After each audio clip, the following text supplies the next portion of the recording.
Pag-usapan natin ang isang sakit na nakakaapekto sa milyon-milyong tao sa buong mundo, ang diabetes.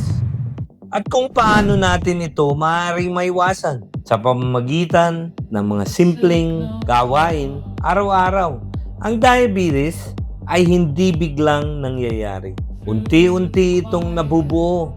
Kadalasan ay walang malinaw na simptomas. Dalawang bagay ang pinakamahalaga. Kung ano ang ating kinakain at kung gaano tayo kumikilos. Magsimula tayo sa matatamis na inumin. Soft drinks, matamis na kape, milk tea, fruit juice, at energy drinks. Lahat ito ay puno ng asukal. Kapag palagi natin itong iniinom, biglang tumataas ang ating blood sugar. Paulit-ulit na naglalabas ng insulin ang ating katawan.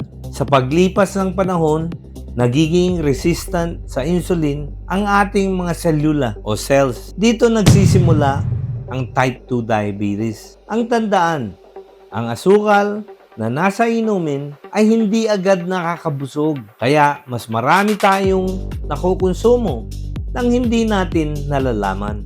Ngayon naman, ang mga processed food, fast food, instant noodles, chichirya, pastries, at matatamis. Masarap sila, pero kulang sa nutrisyon. Nagdudulot sila ng pagtaas ng blood sugar, pagdagdag ng timbang, at pamamaga ng katawan o inflammation. Habang mas marami tayong kinakain na processed food, mas nahihirapan ang katawan nating kontrolin ang asukal sa dugo. Pero may magandang balita. May magagawa tayo dito.